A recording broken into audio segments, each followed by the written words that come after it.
La troisième et la quatrième conférence forment une unité, puisqu'elles ont à faire toutes les deux avec le jugement au sens juridique et plus précisément judiciaire. Je vais expliquer dans un moment cette différence. Et il est en effet très tentant de se poser la question de savoir si ce qu'on appelle juger dans le domaine du droit a quelque chose à voir avec ce qu'on appelle juger dans le domaine commun, la conversation ordinaire, mais aussi dans les domaines que nous avons parcourus, le jugement esthétique, le jugement téléologique, éventuellement le jugement politique et même le jugement historique. Et les deux conférences se distinguent de la façon suivante.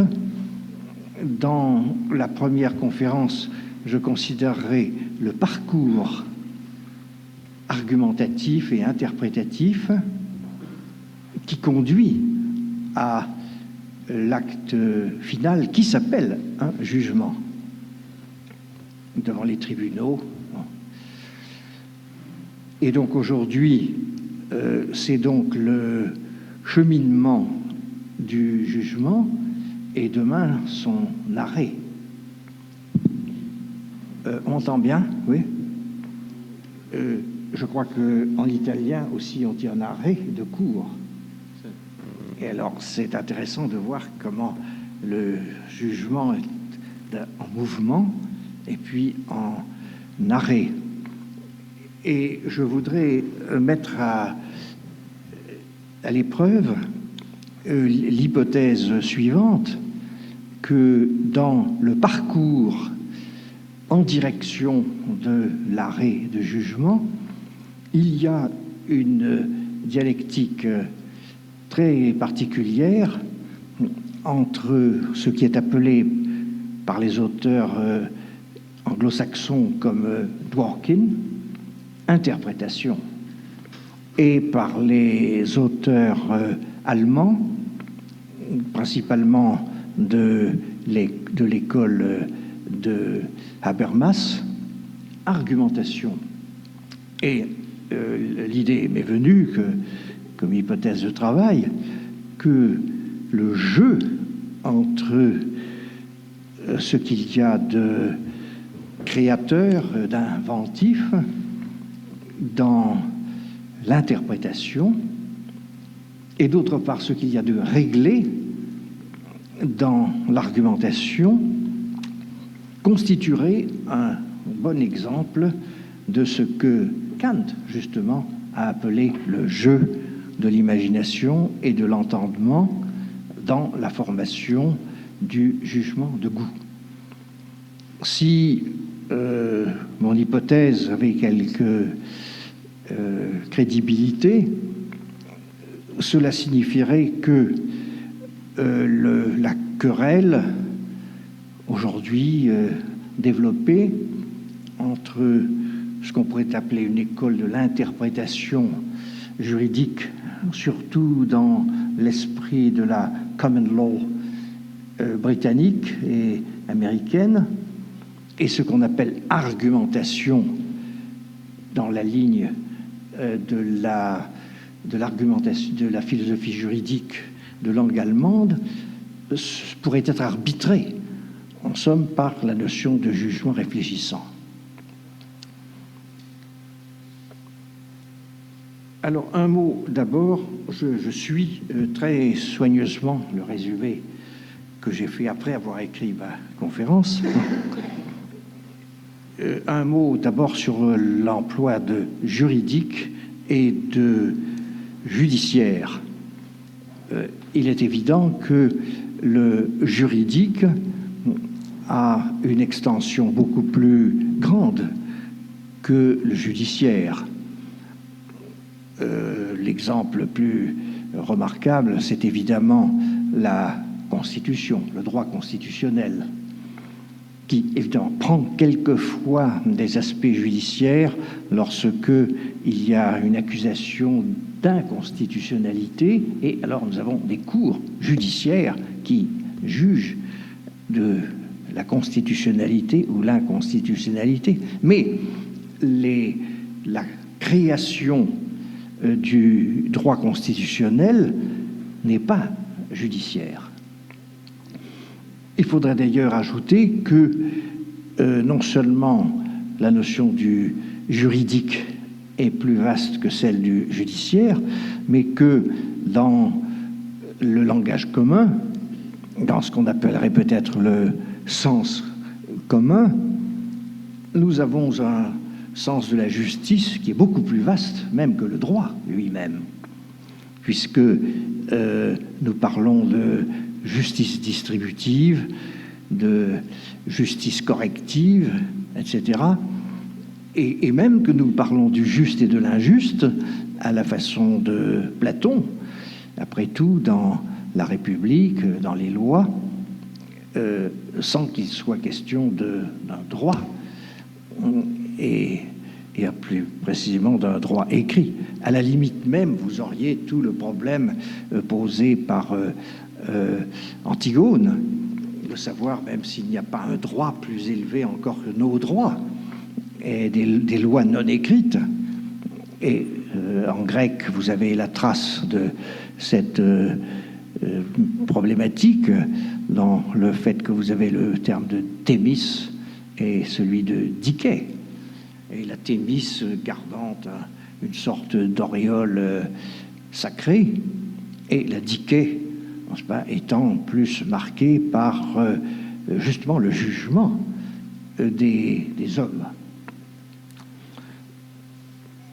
Donc il faut bien avoir présent à l'esprit que nous allons travailler dans ces deux leçons dans un cercle limité du judiciaire, qui est lui-même à l'intérieur d'un cercle plus grand du juridique, et lui-même à l'intérieur d'un sens beaucoup plus grand du juste et de l'injuste, avec à la limite et au sommet, si l'on peut dire, un sens sacré du juste et de l'injuste. Alors pourquoi avoir privilégié dans ces leçons le judiciaire? Mais parce que nous avons un emploi du mot application qui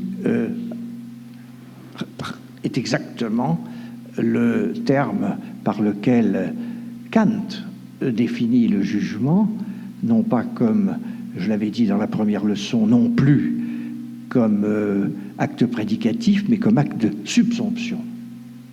Et notre soupçon pourrait être que, justement, nous aurions au moins des cas remarquables où la subsomption fonctionne, je peux dire à l'envers, n'est-ce pas, à partir du cas à la recherche de sa loi. Et c'est d'ailleurs ainsi que raisonne, comme nous allons le voir tout de suite, Ronald Dworkin. Et là, ce serait un encouragement, sinon une vérification, à poursuivre la recherche dans la direction d'une extension, donc d'une extrapolation, au-delà de la troisième critique kantienne, en direction de sa propre doctrine du droit, où, à ma connaissance, il n'y a pas de place qui est faite à l'exercice du jugement. Alors, ce qui délimite le judiciaire à l'intérieur du juridique, ce sont les 4 critères que j'énonce dans l'introduction.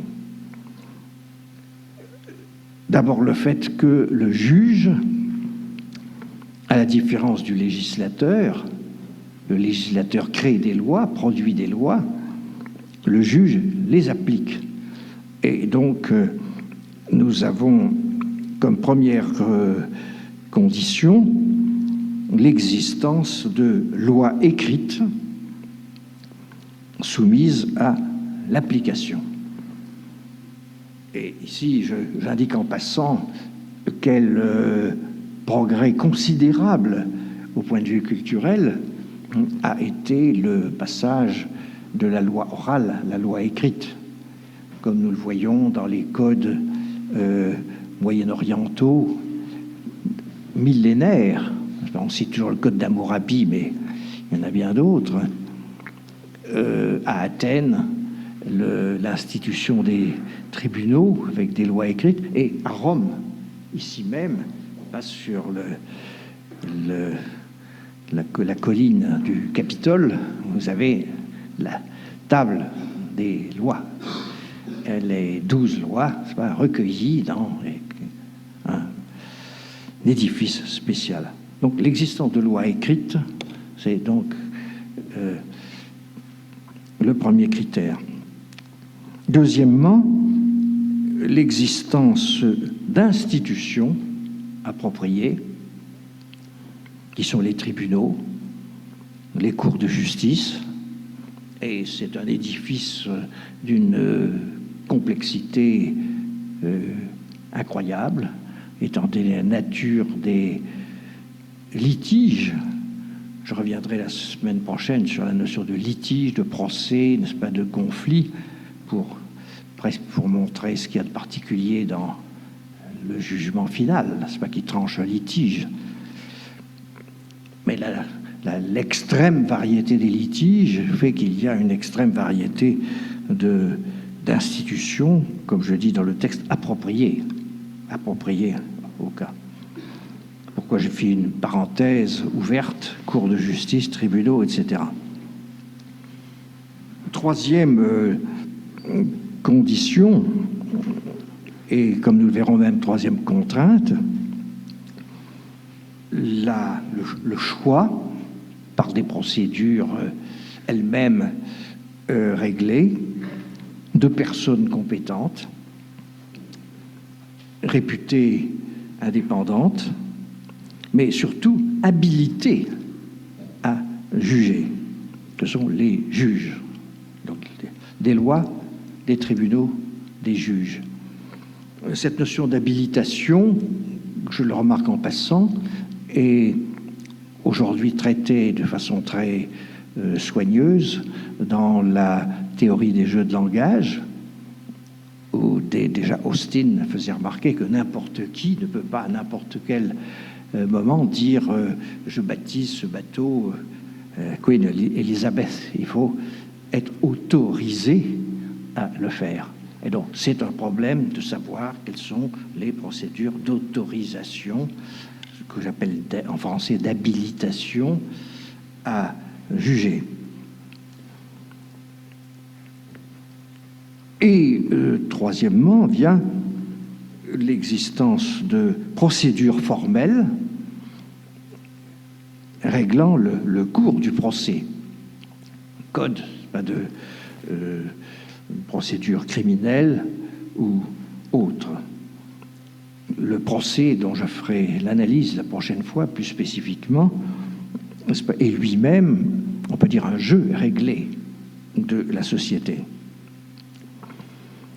Et tout cela se termine, quatrièmement, par une prise de décision d'un genre particulier que l'on appelle quelquefois une sentence.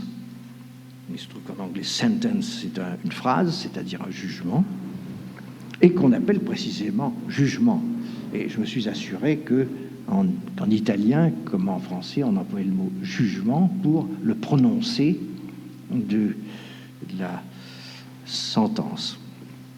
D'où mon problème, quel lien organique existe-t-il entre le jugement au sens judiciaire et les différentes acceptions du terme jugé que j'avais parcouru dans la première leçon, où j'avais montré comment la notion de subsomption est venue s'ajouter à toute une série, n'est-ce pas, d'élaboration de la notion de jugement au cours de l'histoire, depuis l'opinion, la doxa, jusqu'à Descartes, n'est-ce pas, la volonté, l'entendement, etc.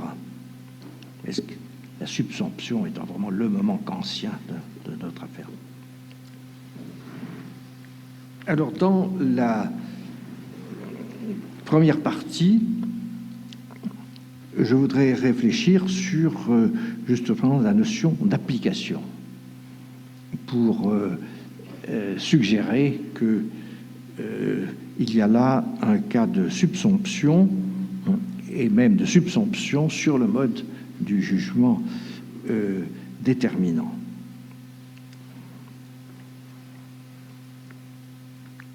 Alors, j'ai pris pour guide de cette analyse un travail de Dworkin qui fait suite à son grand livre, je crois qu'il est traduit en italien, Taking Right Seriously, de 1977, où pour la première fois, n'est-ce pas, il prend comme test ou comme épreuve critique la notion de hard cases, de cas difficiles, et je vais m'expliquer dans un moment là-dessus, et son traitement dans la common law de tradition britannique. Et ce n'est que beaucoup plus récemment, en 1987, qu'il a élaboré alors dans un ouvrage qui s'appelle Question of Principle, toute une section, 3 chapitres sur les 6, qui s'appelle justement Law and Interpretation. Vous savez qu'en anglais, le mot law signifie quelquefois ce que nous appelons loi et quelquefois ce que nous appelons droit, ce qui crée toujours des grandes difficultés de traduction. La law school, c'est la faculté de droit, et law, c'est une loi. The law, c'est le droit. Bon. Alors, donc, il s'agit bien du droit et de l'interprétation. Alors, pourquoi partir de cas difficiles, on appelle en français cas difficiles, ou quelquefois affaires difficiles, parce que c'est une bonne pierre de touche sur la façon dont on raisonne, pour la raison que l'on est d'abord démuni d'une solution toute faite. Il y a hard cases, toutes les fois que des dispositions légales extraites des lois existantes ne fournissent aucune norme sous laquelle la dite affaire pourrait être placée. On pourrait dire en langage kantien que c'est l'échec du jugement déterminant. Nous n'avons pas la loi sous laquelle placer, et c'est pour ça qu'on va être obligé d'employer des procédures qui auront, à mon avis, une parenté avec le jugement réfléchissant. Alors, je passe rapidement sur les raisons propres à Dworkin de s'intéresser aux hard cases, parce qu'elles ont affaire à une bataille qu'il mène contre ce qu'on appelle d'ailleurs en Europe aussi le positivisme juridique, c'est-à-dire en gros la doctrine selon laquelle la loi est de l'ordre du commandement d'une instance qui donne la forme impérative à la loi, que ce soit le prince, que ce soit le Parlement ou que ce soit des instances appropriées. Et alors c'est par rapport, n'est-ce pas, à cette conception du droit positif que les hard cases font difficulté, parce que, selon Dworkin, une théorie du droit une théorie positiviste du droit ne devrait pas laisser place à des cas difficiles, puisque elle est censée régie par la volonté d'un législateur et que cette volonté du législateur est supposée cohérente, sans lacune et par conséquent ne laissant place à aucune équivoque. Et c'est bien pourquoi les théoriciens qui relèvent du positivisme juridique en langue anglaise, sa tête de turc, je ne voyais pas de turc ici, bon, son adversaire privilégié, c'est Hart, mais Hart, c'est pas qui correspondrait à Kelsen dans la tradition germanique, qui disent que quand la loi ne dit rien, alors c'est ce que l'on appelle discretion, c'est-à-dire choix discrétionnaire, qui donne un pouvoir énorme au juge. Alors d'après lui, la conception positiviste du droit se retourne en quelque sorte contre elle-même, puisqu'elle veut d'abord donner une très grande sécurité en quelque sorte au droit, en la liant à la volonté précise, explicite d'un législateur qui peut être identifié, on peut identifier ses raisons, ses intentions, etc. Et lorsqu'il y a en quelque sorte un vide juridique, alors c'est le juge. Et c'est en discutant la thèse qu'il appelle No Answer Theory, la thèse selon laquelle il n'y aurait pas de réponse aux hard cases, c'est-à-dire si, il y en a une qui est justement l'interprétation. Mais l'interprétation qui produit quelque chose et qui ne se borne pas à appliquer mécaniquement une loi existante qui est, alors je cite ici mon interprétation, qui est le cas du jugement déterminant. Je connais la loi et je place le cas sous la loi. Ici, je ne connais pas la loi, alors je décide dans le vide. Et ce que Dworkin va montrer, c'est que en réalité, ce n'est pas comme cela que ça se passe. Le juge n'est pas livré à l'arbitraire. Cette espèce de juxtaposition entre la positivité du droit et l'arbitraire du juge lui paraît justement mortel pour la notion, une conception vivante du droit. Et c'est donc dans cet intervalle entre une rigidité de la loi et un arbitraire du juge qu'il essaye de placer justement tout un processus qu'il a appelé, donc, dans les dernières années, interprétation.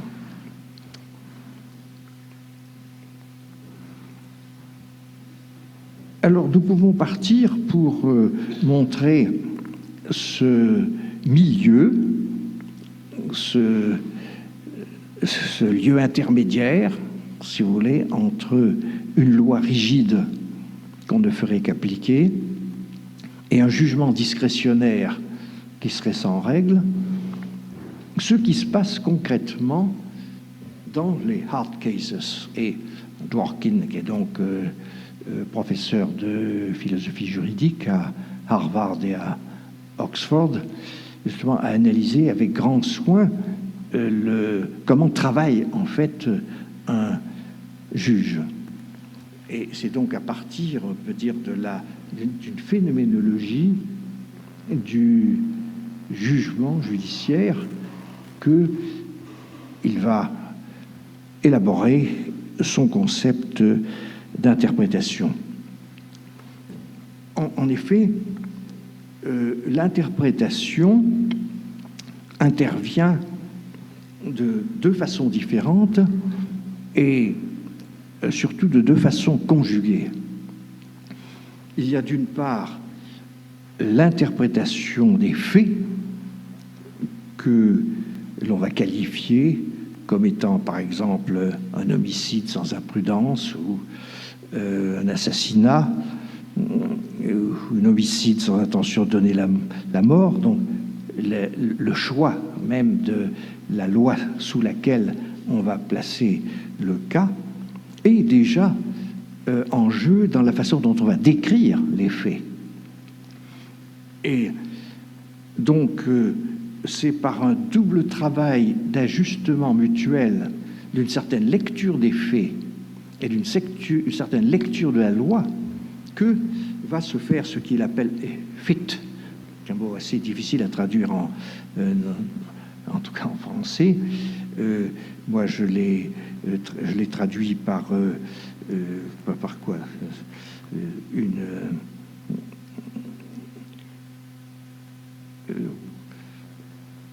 je vais retrouver tout à l'heure l'expression d'où il y a un ajustement. Oui, j'ai pensé à ajustement parce qu'il y a l'idée de justesse, n'est-ce pas? La justesse, c'est pas la justice. Un ajustement de l'un à l'autre. Je lis ici dans la page 2 qui vous a été distribuée, j'ai repris avec grand soin l'argumentation pour que nous puissions en parler. Je dis que Dworkin fait place à un travail d'interprétation qui porte à la fois sur la loi et sur les faits. D'abord pour qualifier les faits, ceci est un homicide, ensuite pour les juger en les plaçant sous la loi appropriée. L'application d'une règle juridique est en fait une opération très complexe où l'interprétation des faits et celle de la norme se conditionnent mutuellement. Du côté des faits, de la cause en procès, le même enchaînement factuel peut être interprété de plusieurs manières. Et ici, nous retrouvons un problème que j'ai discuté, moi, dans la théorie du récit, qu'on peut raconter de façon différente les mêmes séries d'événements. Et à cet égard, je renvoie à un livre que je ne fais que citer dans le 3e volume de Temps et Récit, mais que depuis j'ai étudié avec plus de soin et qui vient d'être traduit d'ailleurs en français par Jean Grech.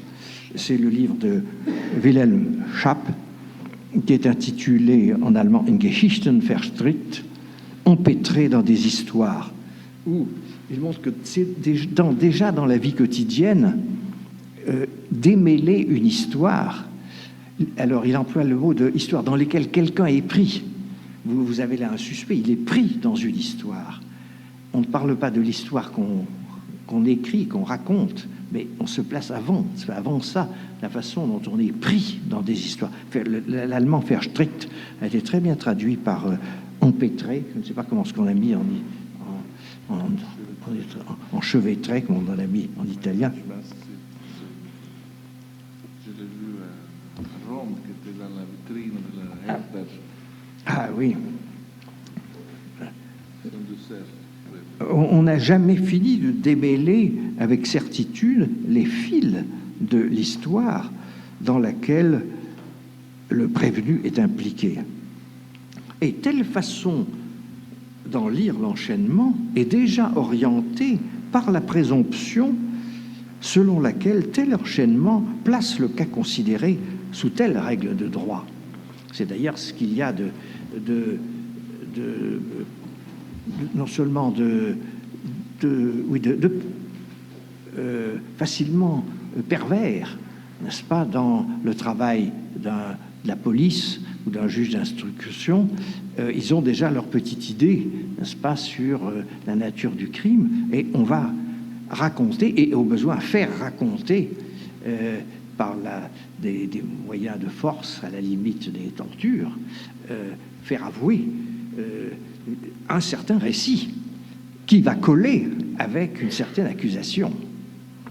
Et alors c'est de là que part Dworkin pour dire que c'est en même temps qu'on interprète la règle de droit et qu'on interprète les faits. En effet, si les faits peuvent toujours être racontés autrement. C'est le principe même de la variabilité narrative. Il en est de même de la règle de droit qui, contrairement à une conception positiviste, présente ce que Dworkin appelle lui-même une open structure.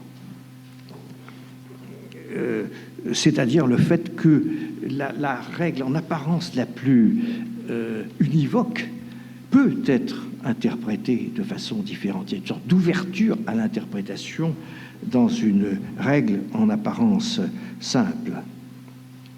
Le seul fait d'ailleurs qu'une loi n'est jamais isolée mais fait partie de tout un ensemble fait qu'elle est sous la dépendance des interprétations antérieures dans des cas semblables. Mais c'est ce qu'on appelle la règle du précédent. Mais la règle du précédent elle-même est un fait d'interprétation, parce que de dire ce cas est semblable à celui-là, donc on doit juger les choses semblablement. Bon, c'est une règle bien connue, mais qu'est-ce que c'est qu'un cas semblable? La similitude est aussi un rapport avec la dissimilitude. Je veux dire que c'est plus ou moins semblable. Je veux dire que si la similitude était complète, on n'aurait plus affaire à la similitude, mais à l'identité, c'est-à-dire à la répétition du même. Et donc, la règle du précédent suppose un travail tacite, en quelque sorte, muet, d'évaluation du degré de ressemblance ou de dissemblance avec les cas précédents.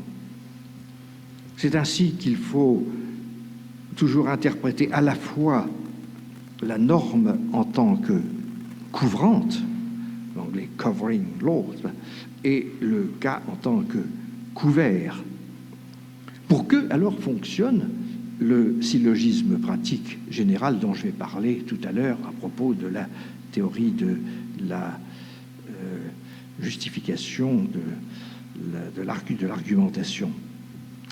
Au fond, le travail est déjà tout fait quand on dit si un tel a commis tel délit, alors il sera puni de 4 ans de prison. Or, il a commis ce délit, donc il sera puni. Mais tout le travail est déjà fait avant d'avoir construit, d'avoir choisi la majeure, qui est une formule de droit, et la mineure, qui est une formule narrative. Il y a une sorte d'ajustement du normatif et du narratif dans la préparation, en quelque sorte, substantive du syllogisme pratique, du syllogisme juridique dans sa formalité. Alors, si on suit cette ligne de pensée, et moi qui m'a paru extraordinairement intéressante, je dirais aussi pour l'herméneutique, c'est une très, très bonne contribution à l'herméneutique. Je fais remarquer d'ailleurs en passant que il y a eu pendant longtemps, moi je n'avais pas repris cette question-là, l'idée que l'herméneutique avait 3 parties. Gadamer le rappelle, n'est-ce pas? Il disait qu'il y avait une herméneutique théologique, biblique, disons l'exégèse, une herméneutique littéraire, et qui vient de la grande philologie allemande du XVIIIe siècle, Schliemann, etc., mais aussi une herméneutique juridique qui a son origine dans ce qui avait été appelé autrefois casuistique et qui est devenu après cela jurisprudence. Et que les philosophes, au lieu de réfléchir sur la jurisprudence, où justement le droit n'est pas fait, il est en train d'être fait. Que là, il y a une herméneutique de la jurisprudence, alors qu'il y a peut-être simplement une logique de la règle, comme nous allons le voir tout à l'heure. Alors, je continue dans mon texte. S'il y a une telle fécondité, n'est-ce pas, processus interprétatif par lequel s'ajuste mutuellement une certaine lecture de la norme et une certaine lecture des faits. Ce phénomène d'ajustement, j'ai traduit fit, n'est-ce pas, par ajustement, du même coup, nous autorise à dire qu'il n'y a plus rien de scandaleux à avouer le caractère vague du langage juridique, à admettre aussi qu'il y a des conflits entre les normes, qu'il y a un silence de la loi sur des cas inédits qui ne se sont jamais présentés, la nécessité de choisir entre la lettre et l'esprit de la loi. Donc tout ça laisse, on peut dire, du jeu dans l'idée de loi. Et c'est donc en l'appliquant, dans le processus d'application, que non seulement on reconnaît la contrainte de la norme, mais aussi son ouverture. Et en reconnaissant, d'autre part, le jeu mutuel de l'interprétation de la loi et des faits, on voit que ce jeu va pouvoir être comparé éventuellement à ce que Kant a appelé regelmäßig Spiel, qui est pour lui l'essentiel, n'est-ce pas, du jugement réfléchissant dans le cas du jugement esthétique. Alors, le jugement esthétique ne serait qu'une province, n'est-ce pas, de ce regelmäßig Spiel.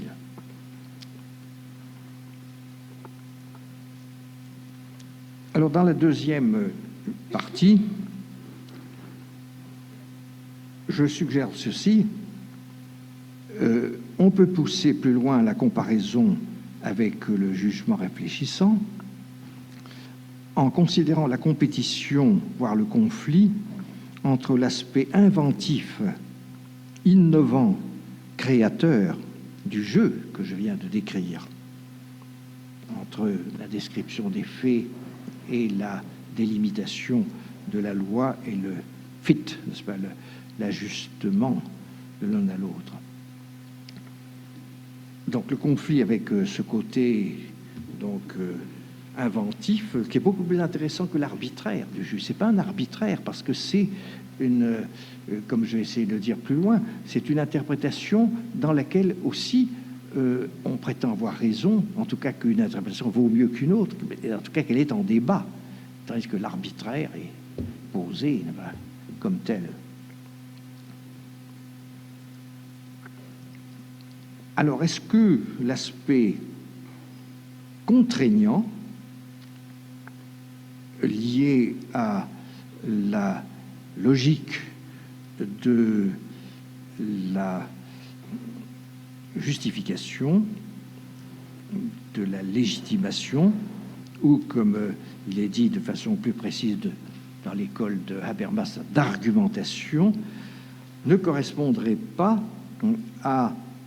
au côté entendement, n'est-ce pas, que Kant place en face, n'est-ce pas, du côté productif de l'imagination.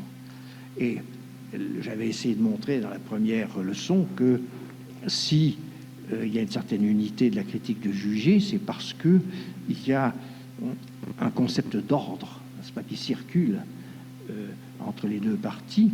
Alors, soit on a le plaisir de l'ordre, c'est l'esthétique, ou on a l'incarnation de l'ordre, c'est dans les êtres animés.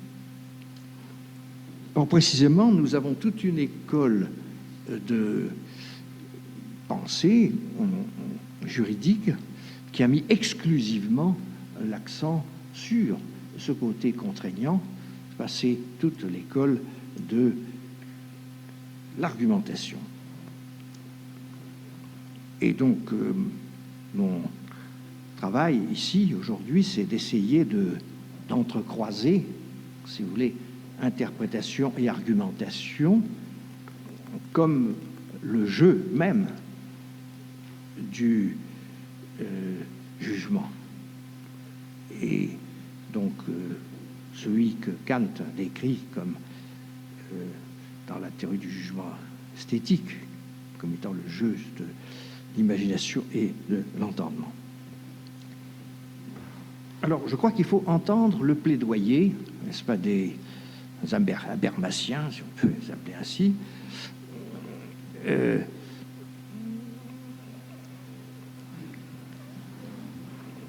à savoir qu'il y a dans tout jugement porté par un tribunal une prétention, un claim, qui correspondrait au claim de vérité, le truth claim, des propositions théoriques. Et quel est ce claim, quelle est cette prétention? C'est la prétention à la Richtigkeit, à la rectitude, disons, je pense qu'on pourrait le traduire en français par rectitude. Le livre auquel je me suis référé, qui traite très longuement de cela, c'est un livre nommé Robert Alexis, qui est devenu un classique dans le monde germanique. Robert Alexis, qui est intitulé Théorie de l'argumentation juridique, Théorie der Juridischen Argumentation, dont il existe une traduction anglaise sous le nom de Theory of Legal Argumentation. Et, chose curieuse, une théorie espagnole, parce qu'un de ses élèves, Atienza, enseigne cela à Barcelone, et c'est d'ailleurs chez Atienza, c'est Atienza que j'ai rencontré à Barcelone, qui m'a fait connaître Alexis au moment où je lisais Dworkin. Bon, alors, c'est une histoire personnelle. En même temps, je dirais que ça tombait à point. Dans Robert Alexis, A-L-E-X-Y,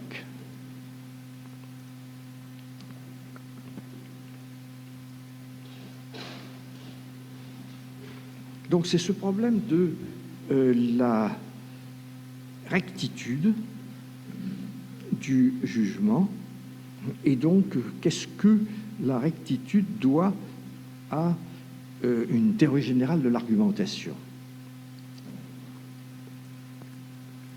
Alors, je commence par dire, je lis ce que j'ai écrit, la page 3 de mon petit texte, là. Ce recours de l'interprétation à l'argumentation est justifié à l'intérieur même d'une théorie de l'interprétation, dans la mesure où l'interprétation n'est justement pas un arbitraire, où ce n'est pas dire n'importe quoi, ce n'est pas justement dans le domaine qui nous concerne ici, le côté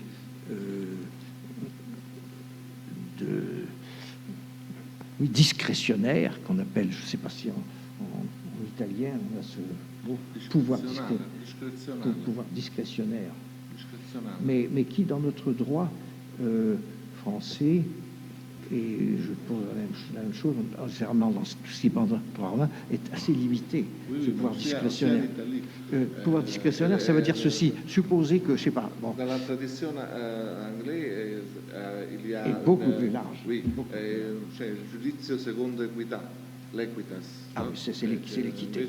Non, parce que chez nous, là, un exemple, si vous voulez, de pouvoir discrétionnaire qui reste bien encadré par la loi.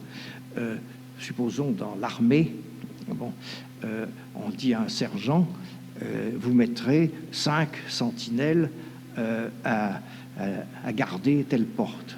Mais son pouvoir discrétionnaire, ce sera de mettre quelqu'un, un jeune ou un vieux, bon, parce que c'est pas dit, mais il est à sa discrétion, à l'intérieur du commandement, de remplir les vides en quelque sorte du commandement. Tandis que là, au sens britannique, mais c'est le pouvoir discrétionnaire est beaucoup plus grand, puisque c'est le juge qui fait le droit, n'est-ce pas, beaucoup plus que la loi écrite. Alors, il faut faire bien attention quand on lit ces textes-là, que ce sont des contextes historiques, des traditions. Mais enfin, ce que je dis, c'est que le recours de l'interprétation à l'argumentation est légitimé à l'intérieur même d'une théorie de l'interprétation, dans la mesure où une interprétation, c'est aussi une discussion. C'est une discussion entre plusieurs interprétations. ce que j'avais appelé autrefois le conflit des interprétations. C'est-à-dire qu'il y a du pour et il y a du contre. Et il y a ce que un très bon théoricien de la rhétorique, Toulmin, dans un livre qui s'appelle Uses of Arguments, qui est traduit en français, en tout cas les emplois de l'argumentation, il a fait l'exploration de tout ce vocabulaire très intéressant qu'on emploie dans la langue quotidienne, qu'on dit que quelque chose pèse pour ou est en faveur de. Et nous sommes là entre le démonstratif, n'est-ce pas, et d'autre part l'arbitraire. Et au fond, c'est le niveau, si on voulait revenir à une très grande tradition, c'est le niveau de ce que Aristote, lui, avait appelé dialectique, c'est-à-dire la théorie des jugements probables, et dont il disait que la rhétorique était l'antistrophée, n'est-ce pas, était la réplique. Au fond, nous avons affaire ici à une rhétorique, mais au sens justement rhétorique, non pas une rhétorique pour plaire, mais une rhétorique pour convaincre. Et pour convaincre avec des arguments qui ont un poids différent. L'idée de peser, n'est-ce pas, ou Toulmin, n'est-ce pas, montré, il a de longs chapitres montrant combien notre vocabulaire est riche de ce côté-là, en disant que quelque chose est important, important.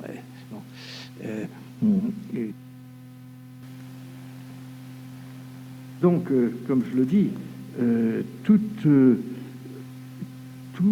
procédure d'interprétation, par son caractère de controverse,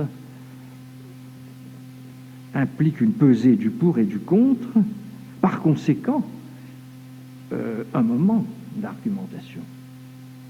Il faut donner des raisons, il faut argumenter.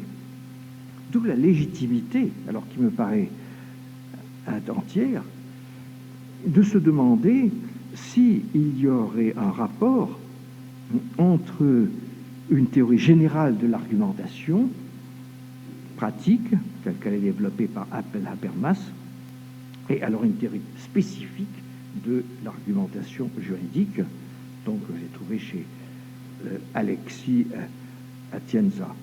Et alors, ce que je vais essayer de montrer pour indiquer où je vais, c'est que c'est justement dans la différence entre l'argumentation générale telle qu'elle est décrite dans une situation idéale par Habermas, et puis les contraintes que j'ai dites au début, de passer par des lois écrites, de passer par des tribunaux, de passer par des juges, de passer par des procédures de procès, d'en terminer avec un jugement.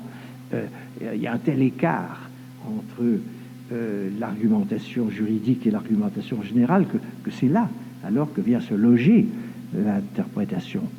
Autrement dit, j'essaye de montrer que si on interprète, on argumente, mais si on argumente juridiquement et pas dans la société idéale d'une discussion ouverte, sans limite et sans entrave, mais dans une cour de justice, là, alors l'argumentation implique l'interprétation, comme en sens inverse, l'interprétation implique l'argumentation. Bon, c'est un petit peu, voilà, la ligne générale de mon travail. Alors, je voudrais rappeler d'abord très rapidement les traits généraux d'une théorie de l'argumentation que chez Habermas ou à l'école d'Erlangen, on appelle justement discours, qui est un mot qui nous embarrasse un petit peu parce que l'anglais a finalement accepté discourse dans ce sens-là, mais nous disons plutôt discussion. Je ne sais pas comment on a traduit la discourse éthique en italien. Del discorso, on a accepté discorso. Mais alors, discorso, ce n'est pas le sens linguistique d'un discours. Chez nous avons, enfin chez nous, Però ci sono anche dei testi che hanno tradotto etica dell'argomentazione. Oui. Però proprio il libro sul discorso qui che è stato etica del discorso della terra. Oui, oui. Oui, je voulais rappeler quelques traits généraux de cette théorie de l'argumentation.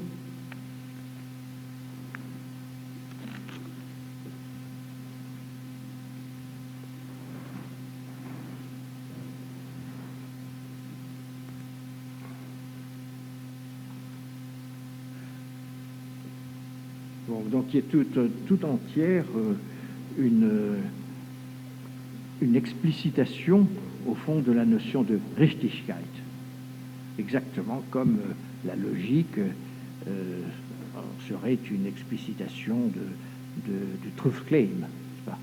Là, ce serait une rectitude. Je vois qu'en anglais, on a traduit par correctness, et l'italien Atienza a traduit par correction. Alors, moi j'ai pensé que rectitude, je ne sais pas s'il existe une tradition de traduction déjà sur cette question-là, de la Richtigkeit. Peut-être que c'est validité, je ne sais pas. En tout cas, j'ai donné là le vocabulaire. Moi j'ai pensé que rectitude était très bon, n'est-ce pas, pour rendre compte de contraintes réelles de pensée, n'est-ce pas? On n'a pas le droit de dire n'importe quoi, n'est-ce pas? Mais ce ne sont pas des contraintes de la même nature que les contraintes de la logique formelle qui régissent la preuve.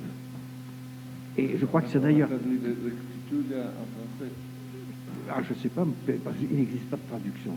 C'est moi qui fais ce travail. L'italien esiste anche rettitudine. Ah ben oui, c'est ça. Moi, c'est dans le cours d'un séminaire que je fais à l'École nationale de la magistrature, où j'ai présenté un exposé sur les théories d'Alexis Atienza, que j'ai proposé aux magistrats français, mais eux-mêmes n'avaient pas d'idée là-dessus. Alors, il est bon, c'est pas, de se demander qu'est-ce que l'on attend de cette prétention à la rectitude.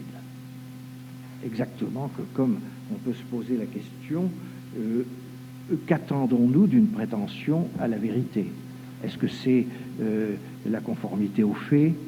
Est-ce que c'est l'accord entre les esprits? Bon. Ou l'acceptabilité pragmatique? La rectitude, elle aussi, se prête à plusieurs interprétations.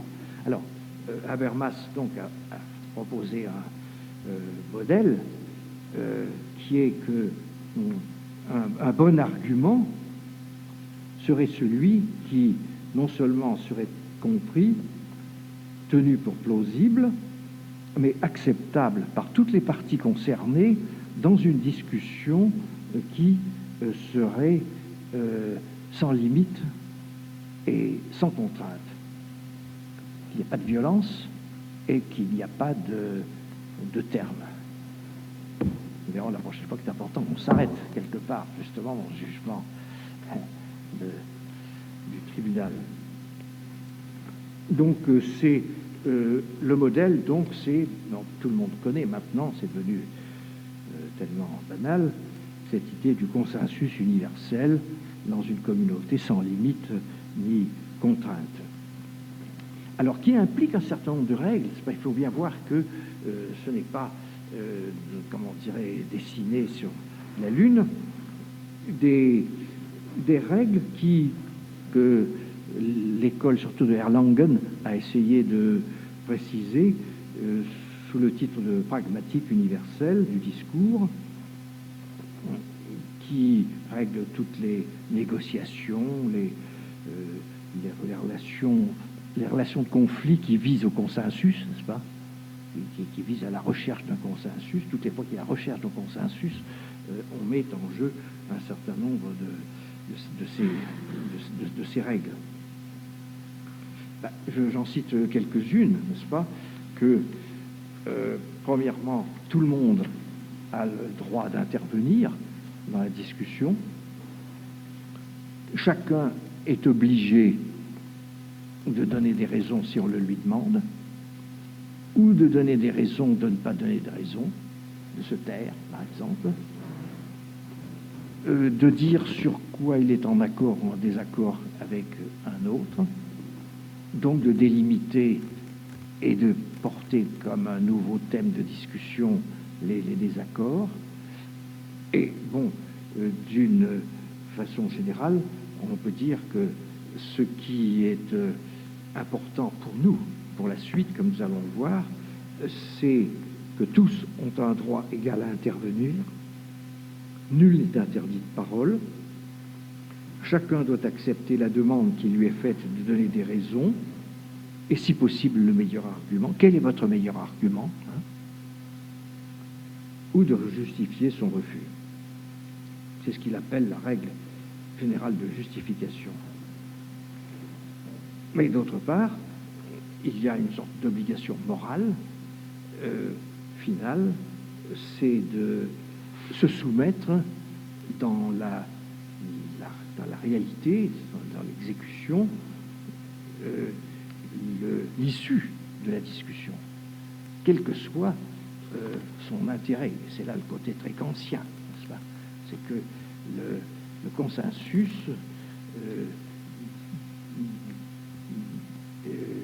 l'emporte, n'est-ce pas, sur l'intérêt, donc soumission des intérêts à la...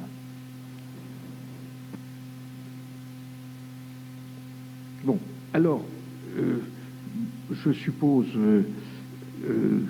connue cette théorie générale de l'argumentation, et aussi je suppose que l'on a écarté au moins des objections trop faciles, car vous savez qu'elle est très discutée, n'est-ce pas, par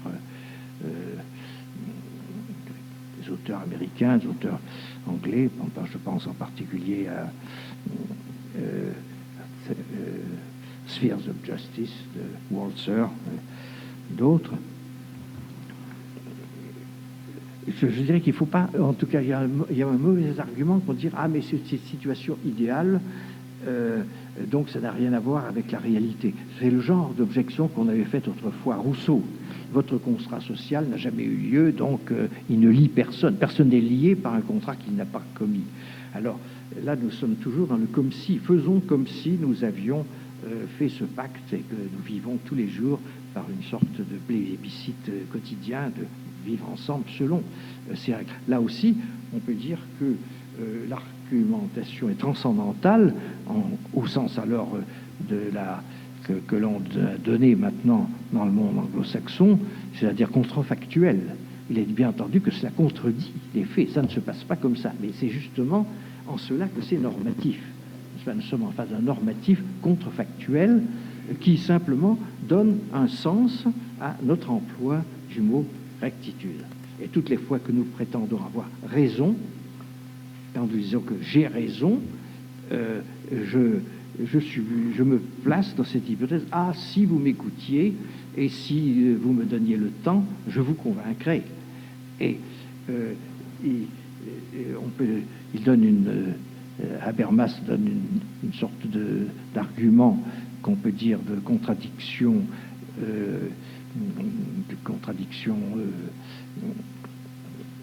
non pas formelle, mais d'effectuation. Je ne peux pas dire à la fois ceci est juste et je ne le crois pas. Pas plus qu'on ne peut dire sur le plan du jugement théorique, le fameux exemple, le chat est sur le tapis et je ne le crois pas. On ne peut juger que si on croit que c'est juste.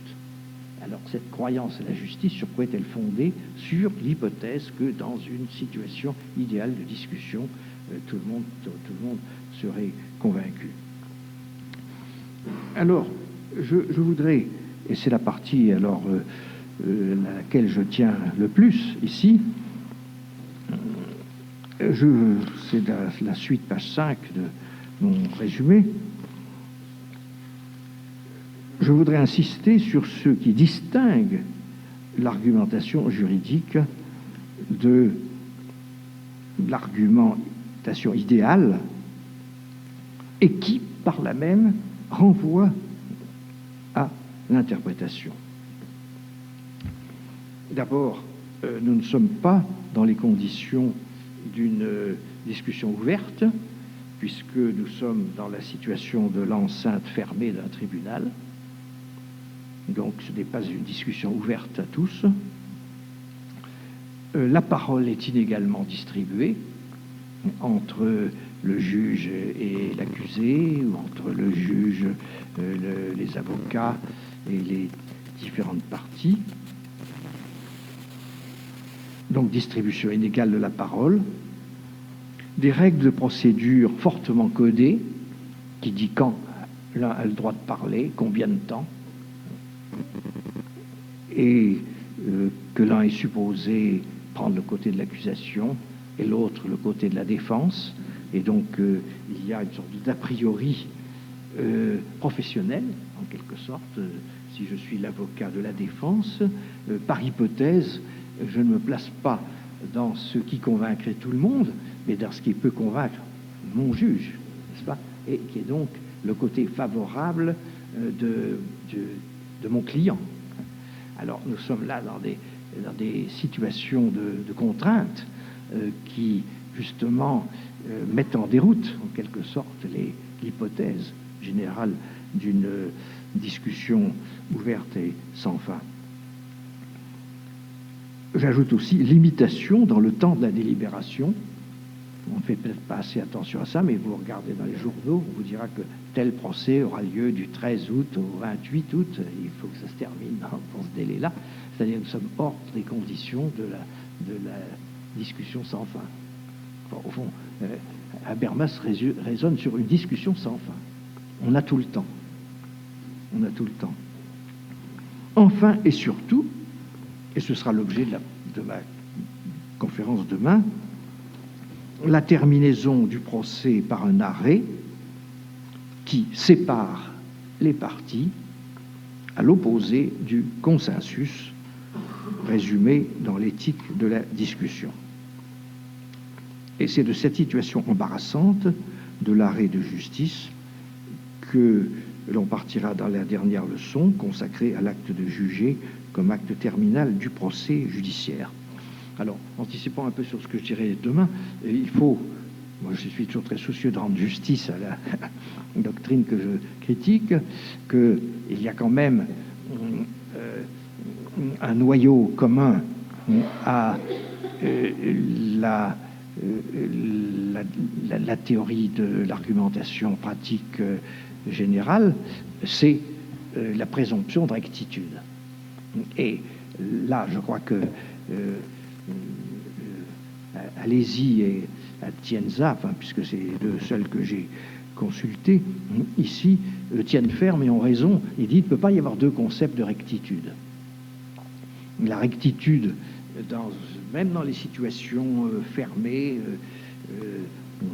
extraordinairement codifiées, limitées du tribunal, ne peut pas être d'une autre nature que la rectitude dans une situation idéale. Au contraire, c'est au nom d'un idéal de rectitude que l'on peut présumer, en quelque sorte, une rectitude.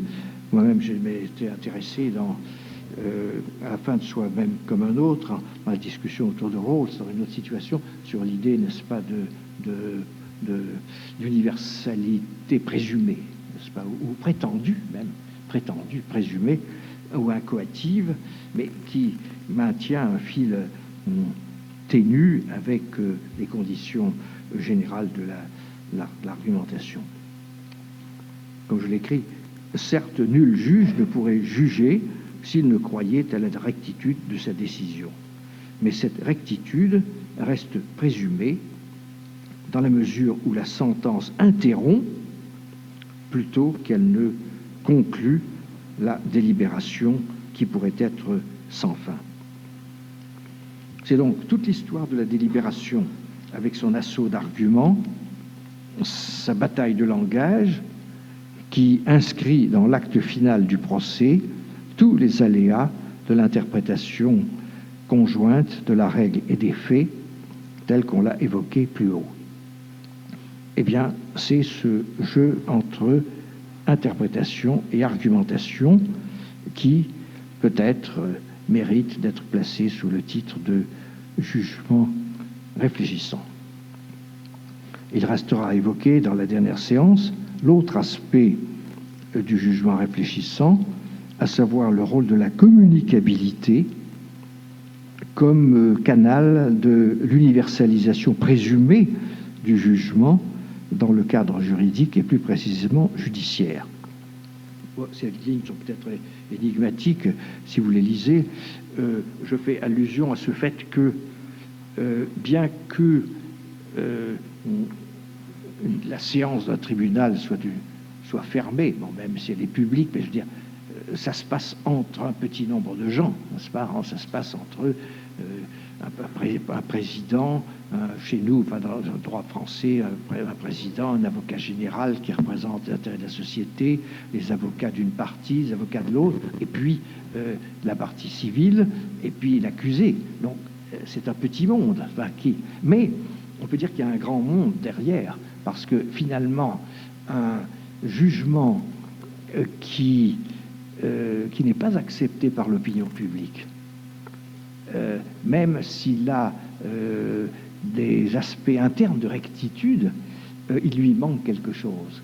Et c'est alors là que nous retrouvons peut-être alors un autre aspect du jugement réfléchissant, c'est que n'ayant pas d'universalité de type formel, n'a que universalité, qu'on pourrait peut-être dire sociale, mais c'est un petit peu dangereux de l'appeler sociale, mais en tout cas que communautaire, si vous voulez, c'est-à-dire des caractères de communicabilité, parce qu'au fond, un jugement, on le dirait peut-être plus longuement demain, ne s'adresse pas simplement aux gens qui sont là, à celui qui est condamné ou acquitté, mais au-delà de cela, à tout l'appareil juridique, aux doctrinaires, ce que les Allemands appellent, n'est-ce pas, la dogmatique juridique, qu'en français on appelle la doctrine juridique, je ne sais pas comment on dit ici, c'est-à-dire ce que font le travail des juristes, n'est-ce pas, mais aussi, finalement, l'opinion publique. Et je crois que c'est là alors qu'on retrouve des aspects de l'interprétation qui, elle aussi, a un public. Et je crois que l'interprétation et argumentation se recouvrent ici sur le fait qu'il y a un auditoire qui est plus vaste que l'auditoire limité du cas considéré. L'auteur qui a le plus réfléchi là-dessus, c'est un philosophe du droit belge, de langue française, Chaim Perelman, dans sa théorie de la justice, n'est-ce pas, où il parle des auditoires successifs, n'est-ce pas, d'un jugement, et l'auditoire universel, comme il dit, est comme visé. Donc, ce serait que nous rejoindrions, n'est-ce pas, Habermas par Chaim Perelman.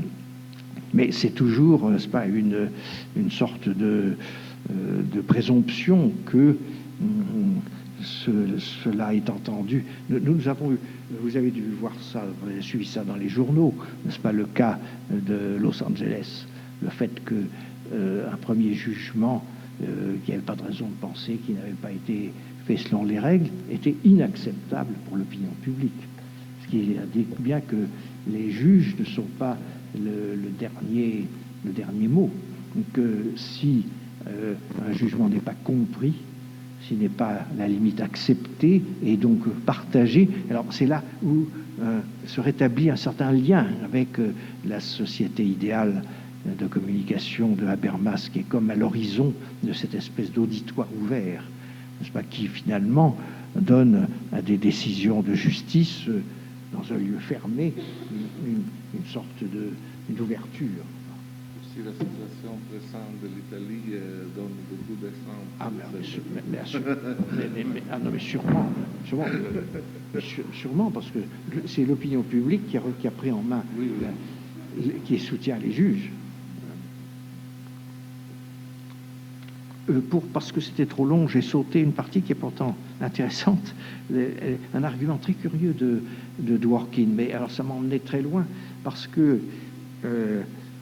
il a essayé de donner un argument narrativiste. Moi, je me méfie toujours quand on fait intervenir la narrativité, ayant travaillé sur la narrativité, parce que si tout est narratif, rien n'est narratif, alors je me méfie des abus. Mais alors, c'est une théorie assez intéressante où il dit ne considérez pas un jugement comme isolé. Il fait partie d'une suite de jugements. Et alors là, vous auriez une histoire du jugement. Alors, cette histoire a des traits qui relèvent alors d'une herméneutique narrative. Et alors il prend, il élabore une petite fable. Il dit les juges, les uns après les autres, sur 50 ans, tous les précédents s'enchaînant les uns aux autres, écrivent en réalité une histoire, ce qu'il appelle legal history, une histoire du droit. Alors, il fait la fable suivante, je crois que j'y fais allusion dans mon texte, c'est comme si 4 ou 6 romanciers écrivaient chacun à leur tour un chapitre d'une histoire. Ils ont lu le chapitre précédent et ils essayent d'écrire quelque chose qui est cohérent avec ce qui a écrit. Mais ils présument aussi la possibilité de continuer dans un sens qui va renforcer la cohérence. Et en somme, tout juge ne juge pas seulement dans l'instant, mais dans une histoire de la justice, où il présume alors ce qu'il appelle lui intégrité, n'est-ce pas, une cohérence, intégrité. Alors moi je me suis intéressé au jeu possible entre ce que Dworkin appelle intégrité et ce que Alexis appelle rectitude, n'est-ce pas? Dans l'idée de cohérence, il y a beaucoup plus d'inventivité, et dans l'idée de rectitude, il y a beaucoup plus de contraintes argumentatives. Mais là, encore une fois, nous retrouvons le jeu kantien, à mon sens, de l'imagination et de l'entendement. Bon, voilà ce que j'ai voulu faire.